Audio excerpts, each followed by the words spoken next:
Hey, what's going on? Welcome to, wow, it's the second episode of the Vegan Douchebag podcast. I really like that name. Where I have the chance to be sitting with Adam. Damn, I forgot your name. Adam Pal. Well, I'll say Pablo, but I know that's not it. So please say your name for the people that are listening that are not French. Yeah, thanks, Nico. My name's Adam Pownall. So thanks for butchering my name. I didn't even try. I just choked. I completely choked. I didn't even try. So we were having a good conversation before we started recording, and I had to stop it because we were going into too much details, and I wanted to make sure to capture it. I'm gonna run through a couple of things that I find interesting on the bio that you sent me. So you Oh, said that you're a theater producer. mhm. You're located, obviously, the accent is from the UK, but you're in a place called Hull, Yeah, Hull. Kingston upon Hull. It's a beautiful city, a Yeah, gem of the north. you're not biased at all, though, right? Well, I'm not from Hull. Oh no. I'm an adopted Hullensian. I'm from the Midlands originally, and Hull is in the northeast. But it's a wonderful city, full of brilliant vegan independent food places and all sorts. So it's great here. I love it. Yeah, I saw that you're wearing the t-shirt, eh? Peace, love, Mm. vegan. I Peace, love, like it. vegan. I Yeah. like it. So, theater producer, you're obviously vegan. Um, but the part that I was really curious about, and that's what we were starting to talk about, is the GBS survivor. So Guillain Barre Syndrome. That's the French way of saying Mhm. it. And you are a survivor, and you're also vice chair for Gain Charity, Yeah. and you also you spoke about a theater production about GBS, but more specifically yours, though, right? Yeah, yeah. Well, I suppose that the thing that I'll tell you about GBS. Thank you for saying it in the lovely French accent as well. I appreciate that because us British normally butcher it as well. Um, but the thing about GBS is every single person's story is different, and every person that suffers from it has it in a very different way. Um, so what we did with the production that we made about the illness was tell my story, but also made it relatable not only to other GBS sufferers, but to anyone that's going through any illness. So we made a piece of theatre that was about like positive recovery, about how you might be affected by illness and how Mhm. you can overcome that. So yeah, but I suppose you want me to tell you what GBS is because That's what I was going to say before we yeah, get into the actual production. It's probably a good yeah. idea that people know what it is. So, what is it exactly? Yeah, well, like when we were talking before, one of my passions at the moment is raising awareness about GBS. Okay. Now, the facts that I can tell you is that only 1 to 2 in 100,000 people get the illness per year. So it's really rare. It's a rare condition, but effectively, it's you start off by having a virus of some sort. Your antibodies will try and attack that virus like they would in any person's body. But if the syndrome kicks in, it makes your antibodies think that the illness is still there. So they keep attacking. And the Mm. only thing that they can attack are your nerve endings. Yeesh. Luckily, nerve endings can grow back. So you can make a good recovery from GBS, but not everyone does, unfortunately. Um, but yeah, so what happened in my story particularly is that I woke up one morning. I describe it as feeling like I had a hangover, but obviously maybe that was the virus or not. But I Mm. just felt a bit rough, like, oh, what's going on? And then I started, as the days kind of went on, like it just, I never got better from this hangover that I thought I'd got. But then my legs started going numb, and then that numbness kind of started working its way, like up my body kind of thing, and my feet would be constantly cold and like pins and needles, and just I knew something wasn't right. And one of the reasons that I'm really passionate about raising awareness is that I went to see my GP, my doctor. um, I went to the doctor's surgery and saw 3 different ones actually, but none of them could tell me what was going on. They fobbed it off with, oh, you've got a flu, and maybe it's a trapped nerve, and that's why you can't feel like things in your legs. But I just kept getting progressively worse and worse until it got to a point where I actually passed out. I just collapsed in the bathroom because I was trying to get up to go and have a shower to make myself feel better. And I went to the floor and then got the ambulance to the hospital. And then even in the hospital, I was seen by 3 different consultants. And it was the third one that was able to go, hang on a minute, I think it might be this. And they did a lumbar puncture test, which is a massive needle that goes into your spine. That's not very nice at all. And obviously they drew the fluids off the spine, did the tests and went, yes, it's GBS. But it's not over there. Unfortunately, at that point, I still had a bit of mobility in my arms, but I felt really weak in my chest and my legs.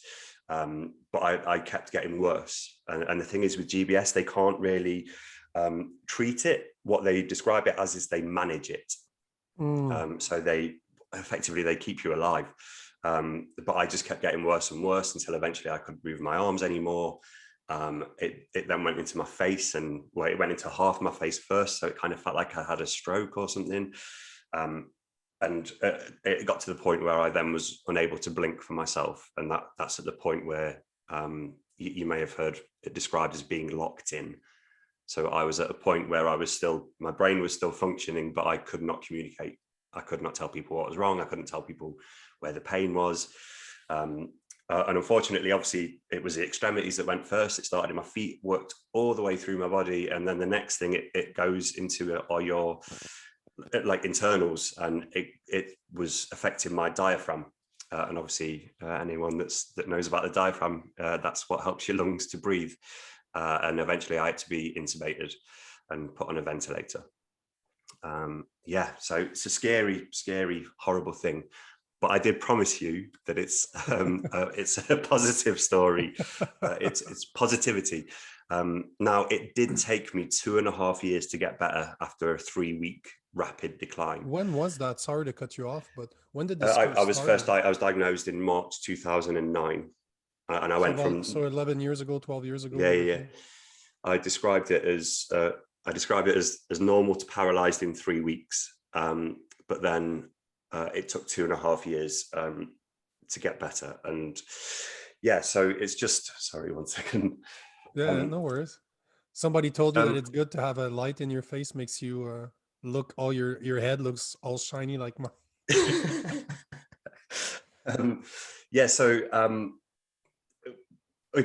I was able to have a positive recovery. I was able to, even though it was such a long time, there were moments, obviously, when you're laying in bed, either fully paralyzed or when you start to get those bits of movement back from being like, as you kind of going into those kind of, you've got that mindset of going, am I going to be disabled for the rest of my life? Will I be in a bed for the rest of my life? Like there's all these kind of thoughts that go through your mind. And I made a point to myself at one moment and just went, I am not going to let that happen. And I worked really hard. I did, obviously you do physio with your whilst I was in the hospital, but I do my own physio as well. Like there's a joke that we talk about in the show, that we made, which is learning how to smile. So I would literally lay in my hospital bed using my face muscles, so I'd be able to get them working again. Then, like, I used to be able to make my eyebrows go up and down, kind of. You're a bit very like good at that now. Huh? Yeah, thanks very much. But I lost that ability through GBS. Most people worry about not walking again, but me, it was the eyebrows, obviously. That's crazy. So, but I used to lay in the hospital bed, smiling and moving my eyebrows, and even as the recovery continued, like I got home and I asked someone if they'd get me a keyboard, as in a musical keyboard, just so I could practice the dexterity with my fingers to be able to keep them moving and going. I'm not musical at all. I cannot play the piano, but I just wanted to. I tried to learn, but I didn't get very far. But I just wanted to be able to do something that helped me kind of improve and get better. So yeah.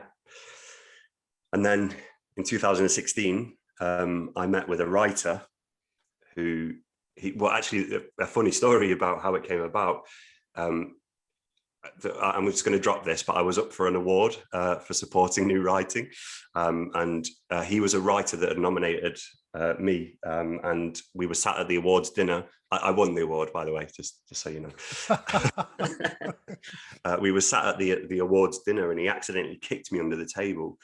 And this was like a few years on, but I still have like hypersensitivity in my legs. And obviously I overreacted when he'd kicked me under the table.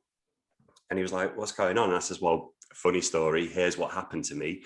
And him being a writer, he went, "You know what? That'd make a really good theatre production." And from there, an idea was born. And we applied for funding, and we did some kind of crowdfunding stuff to be able to like start making the show. And I brought in a brilliant artistic team around me, like absolutely wonderful artists. And yeah, we made the show. It toured to 28 different venues across the UK. And the thing that I'm most proud about is that when it came to the end of the tour, we actually did an international live stream. So we streamed the show from a theatre in the UK, and it went out to all the different GBS charities across the world. So that was a real big thing for me, is that not only was I able to raise awareness of such a rare condition here in the UK, but actually to get it out across the world was something real special. Can I ask you a very personal question? Because you said something that reminds me of a conversation I had with my dad years and years ago. He's been dead of cancer for a few years now, but when he was very sick, he told me he was a very brilliant individual, and he said that his worst fear wasn't of dying, was to become sorry to use that word, but like a vegetable, to be able to, that the brain does not work at all anymore, that you're simply there. Was that a fear? What was your worst fear when you were stuck in that situation? Did you think about that, or it's really the positivity that prevented you from even going into those dark mental places? No. I'm sorry to say, but there were quite a few dark mental places, and I think each stage of the recovery had a different variant of it. But when I was locked in, I mean, that was a real weird time, and actually we had fun. It was a really difficult part of the show to make, because how do you describe that? I'll tell you, the show isn't like a hospital drama. It's not like if you're watching ER or something like that. It's not set in a hospital. It's more of an abstract world. So we actually had a lot of fun making the moment of being locked in, and because I was high as a kite on so many different drugs because I was in so much pain. And yeah, it was just a really surreal moment. And I don't really think I had fears at that point, maybe because of the drugs, maybe because I was just so far out of it. But there's a moment that I can recall about that, is that, well, you mentioned, I'm sorry to hear about the passing of your father, but my uncle also passed from cancer before I'd got the GBS. And I remember when he passed, we were all stood around the edge of the hospital bed as he left the earth, kind of thing. And like a real profound moment, and obviously really, really heartbreaking and stuff. But the night before I went into surgery to be intubated, all my family were there, all stood around the edge of the bed, all like real tearful looks on their faces, and I could see the worry in their faces, but I couldn't communicate to them. I couldn't say anything. And literally in my head, over and over, I can remember thinking, I'm dying, and that they're not telling me what's happening. They're pretending that I'm going to go down to theatre, but it's not. And I was convinced at that point that I'd died. But then, and even then, I remember the ICU, the intensive care nurse, saying to me, "Well, you're going to go into surgery, and you'll be given the anaesthetic, and you'll be asleep for a few days, so you can rest and you won't feel the pain and all of that." And I woke up the next morning. I should have been out for 3 days, but I woke up the next morning, and like my consultant still jokes about that, the fact that I shouldn't have woke up, but he thinks that I did because I was worried that I died. So yeah, so that was a real fear at that point. But then, as I say, as you go through the recovery, fears become different things. And Like I remember when I started to get better and I was starting to feel a bit more hopeful, but then I was kind of going to myself like, I've worked as a dancer in the past. I've got a bit of a history as a dancer, and I was really worried about, well, what if I can never dance again? I play football, soccer, and I was I don't know what you call it. But I was kind of like, well, what if I can't do those things again? But actually, dance is a massive thing that helped me in my recovery, and the hospital that I was at were really supportive in this. So I used to work with a dance company based in Nottingham, and they would have like kind of weekly dance classes, sessions, rehearsals, whatever. And whilst I was recovering, I used to go to those dance classes in a wheelchair or with a walking frame or with crutches, and I'd join in and do as much as I can. And I'd use that as part of my recovery. And that like gave me hope. Like every week I'd be looking forward to a Tuesday night when I'd be able to go and do a bit of dance. And obviously all the dancers that I was working with were really supportive. But one of the things with GBS is you get chronic fatigue. So I'd do about 15 minutes and then sleep all the way home kind of thing in the taxi or whatever. So, but again, that's the little thing that makes it positive. But the fears at that point were, would I dance again? Would I be able to do any kind of sport or whatever? But then a real dark place, which I don't think a lot of people think about, and we touch on this in the show, is going home from hospital. Like if you think like I was in hospital for 6 months, it's quite a long time. And whilst you're in hospital, you've got a handy little button that you can press if you're in pain, Nurse. if you want a cup of tea, you know. So, but also when you're in hospital, there's always an element of, it's like an element of crisis, I guess. When someone's in hospital, you think, oh my gosh, they're in hospital. I'm going to go visit them. I'm going to go see them. I'm going to make sure they're okay. I'm going to go and I'm going to ask if they need anything. And it's like, that's great. But when you get home, that crisis kind of goes. Like obviously, I think 6 months I was in hospital and it was 2.5 year recovery. So that's like 2 more years of recovering at home, and that drama around it has gone. The high intensity of being in hospital has gone. So people, they just stop coming to visit. Obviously, like some friends do, but also like I'd go home, and then when I was at home, like of course my mum took some time off to look after me and all of that, and I'm really appreciative of her for doing that. But then it got to a point where she had to go back to work, and so then I'm at home on my own. I've got no one on the end of a button. I was still like mainly using a wheelchair, so I was in a bungalow on my own, trying to get around a house in a wheelchair, and it became quite a dark time. And at that point, I did have to go and get support. I'd go for counselling and stuff, and yeah, it was real strange. Like just because it's not a moment that you expect. But one of the things we did touch on Guillain charity earlier.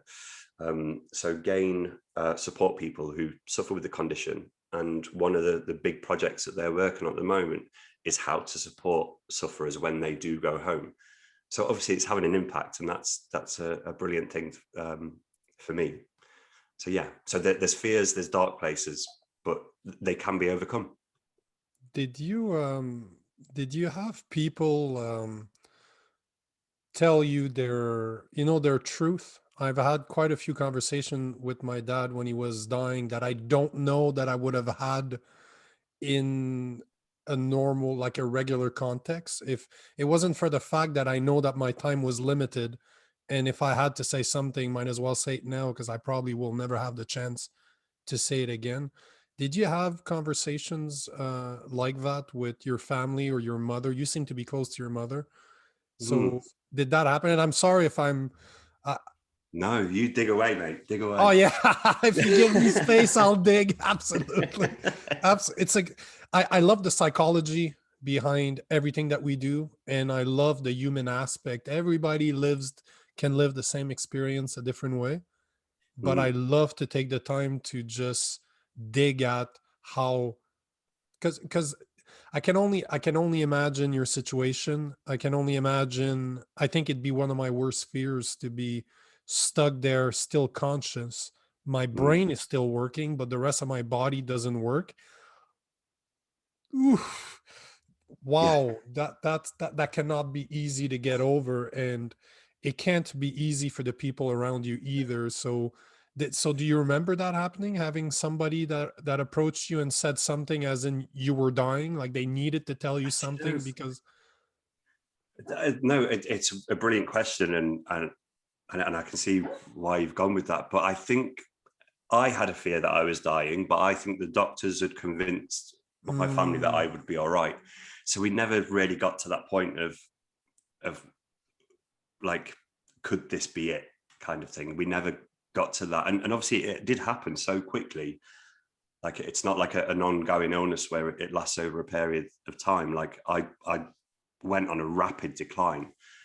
And it obviously then once it got to a point where I couldn't communicate, then I don't know, I can't really remember conversations with people as such. I can't really remember going and anyone going, Adam, this could be it. So I love you. Maybe I yeah. would have liked them to, but that would have increased my fears more. And not being able to respond to that and go, why are you saying that? Do you know what I mean? That's like, What's that's the just kind of, doctor telling you? yeah. So no, there weren't any kind of truths like that. But you say about the relationship with my mother, she was amazing throughout it. Absolutely brilliant. Brought me any food I wanted, brought me all the treats, all these kind of things. There's a reference in the show as well. Like obviously she's part of the reason why I was able to make a recovery, as well as all the brilliant NHS staff and all of that. But she bought me Superman pajamas, um, and so That's I a was mom right there. I was her little Superman.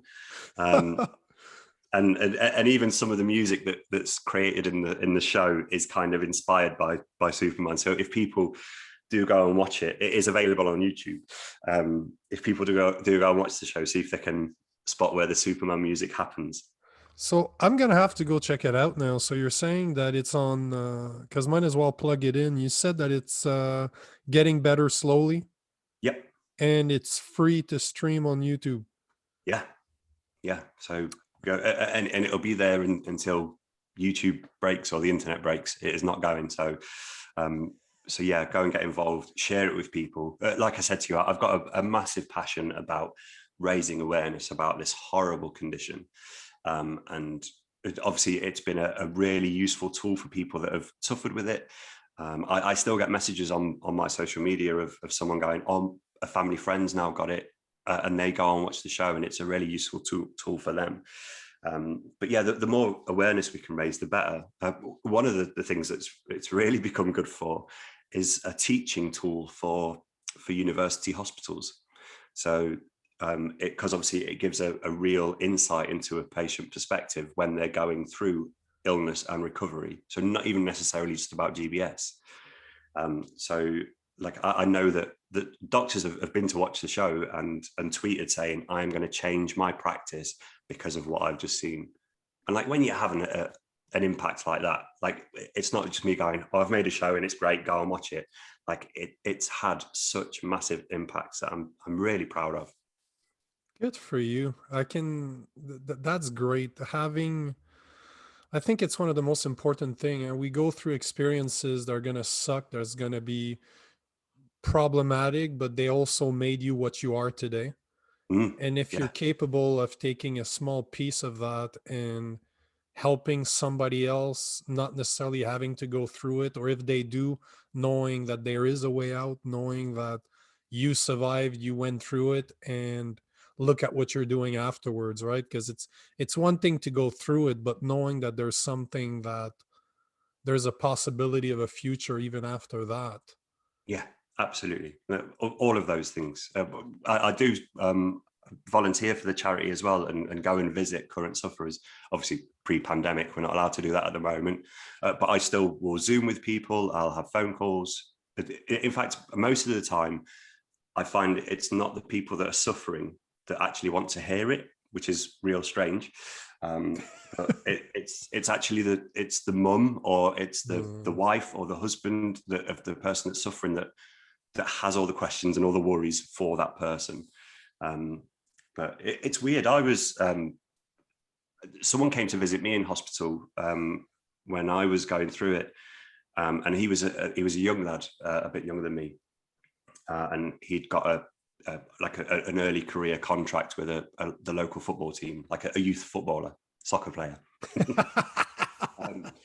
And basically GBS had ruined that career for him. Like he'd got a thing called drop foot, so his feet had never recovered in such a way that he'd be able to play football again. And he was bitter, and he hated it. He was resentful, and like all those feelings really stuck with me. And I just kind of thought, I remember saying to my mum after he left the room, I kind of said, I am not going to be that guy. I'm not going to let it ruin me or define me or any of those kind of things. And I'm actually going to beat it. Or even if I can't beat it, I'm going to find ways of living my life in whatever way I can. I mean, thank God, touch wood, whatever. I made a really good recovery, and I'm really happy about that and thankful for that.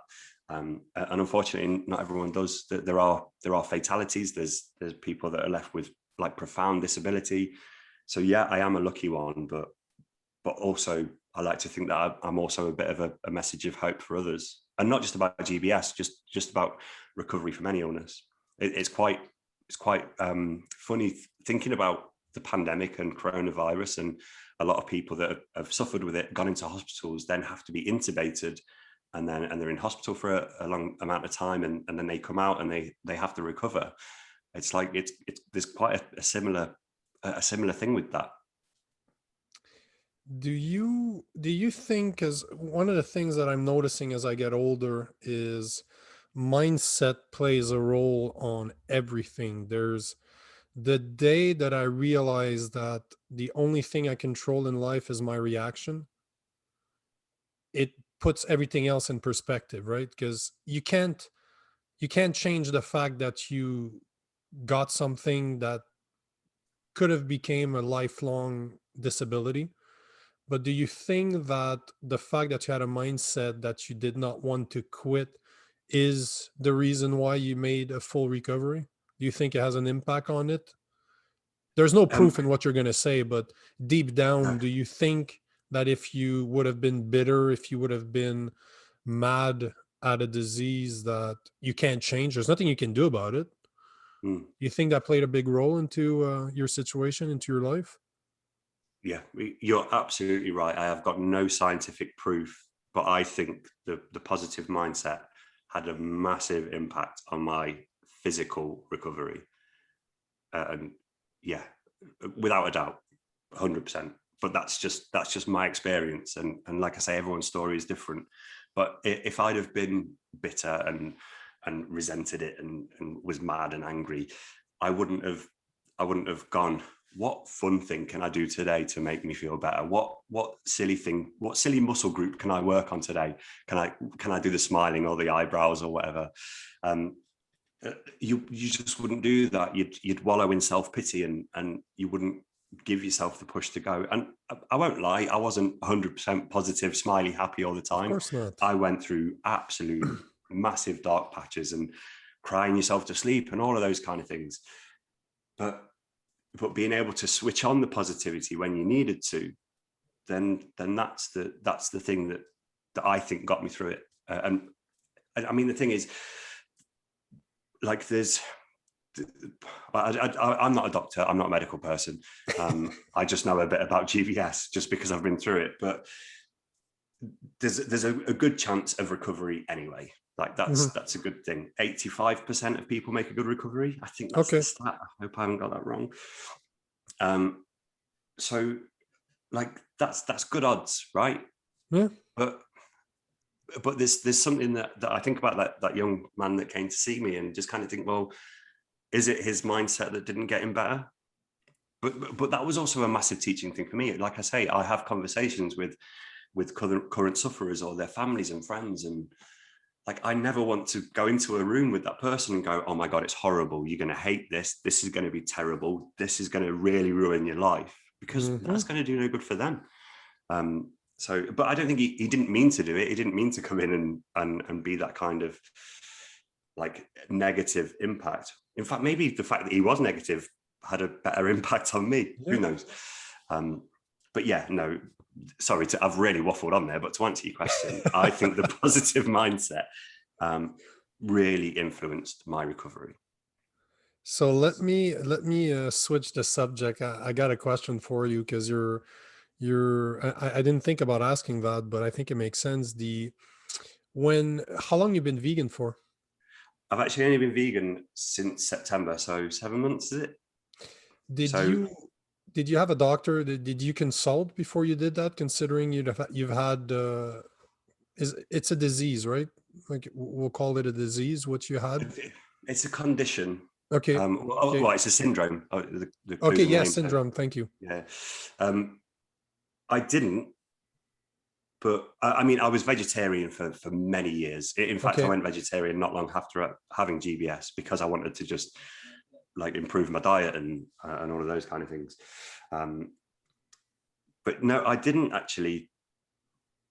I mean, one of the things that I do is like at the moment, I'm really keen on like vegan nutrition, on vegan fitness. I am not an expert in any of those fields, and I kind of worry that people might expect me to be. But I just read a lot of stuff, and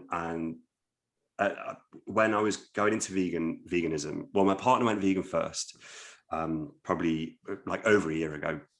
So at that point, to support him, I went, well, okay, what we'll do is we'll go vegan in the house, and then if I'm out, I might have a cheeky bit of halloumi. But that was it. But then, so actually the transition became easy. I also think that the pandemic made it easy as well, because everything closed and you can't go out for a meal and all of those kind of things. So all the food we're having is cooked at home or takeaways. But like I mentioned, there's some brilliant vegan takeaway places here in Hull. So yeah, like it's been an easy change, but since becoming vegan, like my world has changed so much. It's incredible.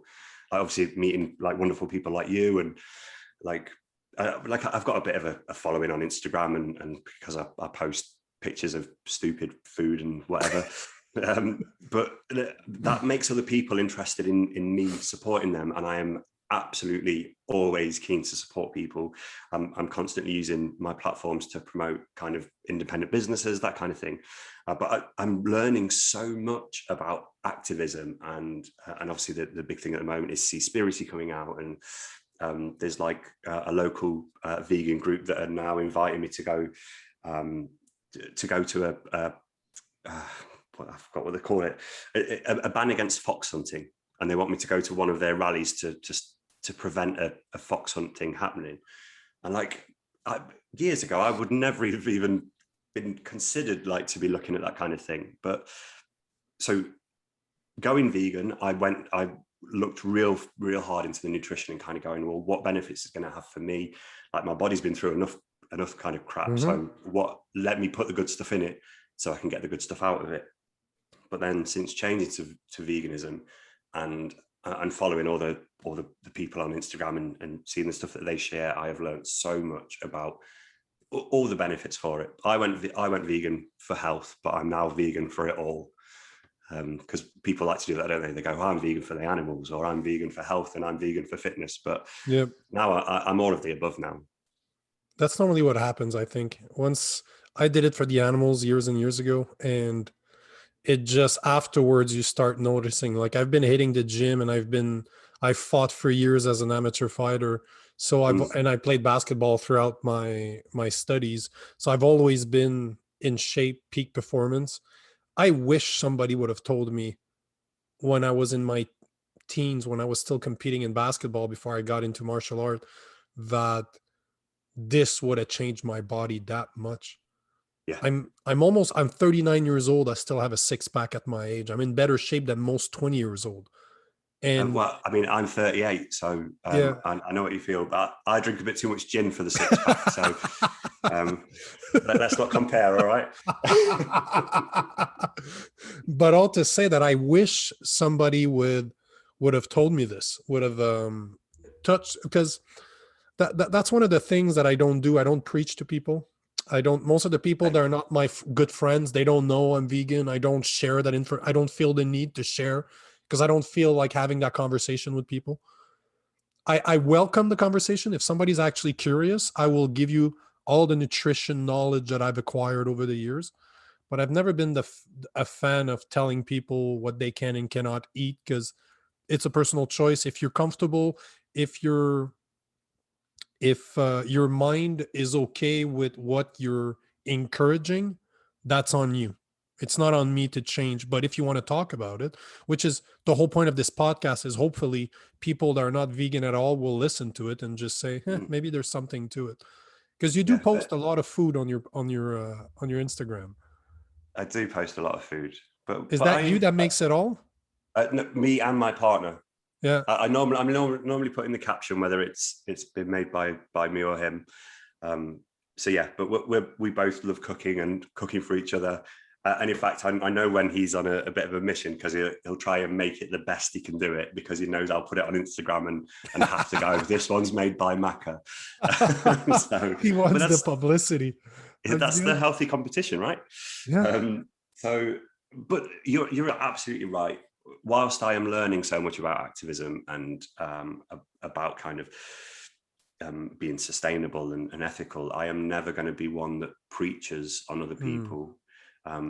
If to give an example, a work colleague has recently been diagnosed with diabetes and he's got high blood pressure and stuff, and it's just kind of gone, well, actually, here's a bit of information that I've learned.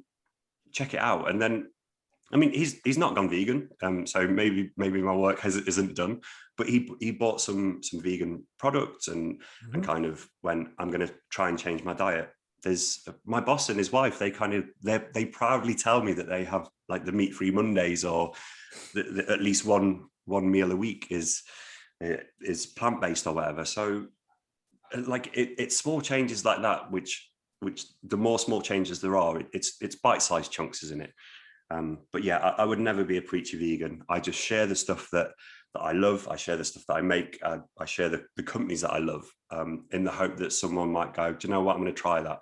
I'm going to have that vegan takeaway this weekend. And I know that works, because I get people messaging me on Instagram going, can you, that list of places that you put out, can you share it again? Because we want to try them all. And so it works. It does something. It's the ripple effect. Yeah. They say be the change that you want to see. So if you do something and it resonates, people will see that you're happy doing something. They will inquire. If you can, the ripple effect. If you change the mind of 10 people, by association, they do the same to 10 people. So that's 100 people. Then those 100 people do 10. It's 10,000. Like it just goes super, super fast. But sorry, it doesn't go fast. That's the problem. It's a long process, because you're not going to convince somebody that's not ready to change. No, you won't convince them by shouting at them. You convince them by educating them. And that's the thing that does take time. But yeah, no, like you though, I wish I'd known what I know now years ago. Maybe I wouldn't have got GBS. Do you know what I mean? Like it's as ridiculous as that. Like, would my body have not reacted that way if I wasn't putting certain things in it? Or do you know what I mean? Like that's crazy talk to kind of think about that. But I don't regret that I went through GBS at all. Like, I think, like you say, I think it's not that I was an idiot before, but it made me a better person. It gave me a much different outlook on life. It gave me positivity. It gave me the courage and the belief in myself to try new things. And I wouldn't be a theatre producer without doing it. Like I was working in theatre before I got GBS. I was working as a freelancer doing loads of little jobs. But actually coming out of the illness, I kind of went, you know what? I don't want to be doing all those little jobs. I want to work in a venue. And I just kind of went, I'm going to apply.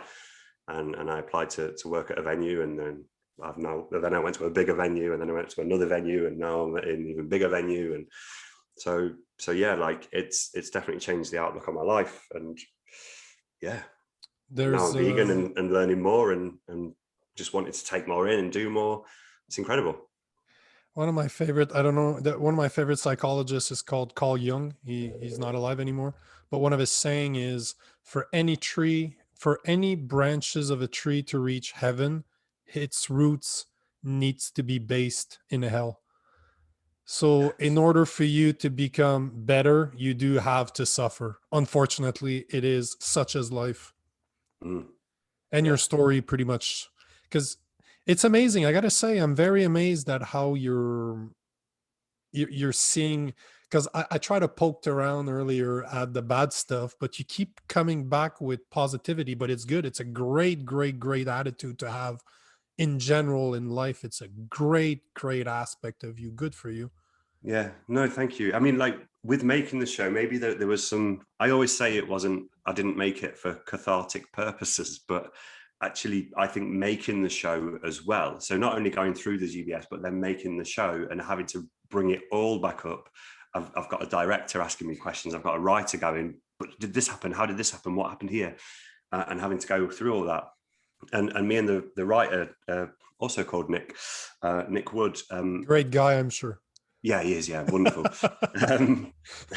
Not as strong moustache game as you, though. Yeah, mine's getting out of control. Yeah. It's getting But out of but control. Nick always jokes about the fact that when he started to develop the script, we literally spent hours and hours of just chats like this.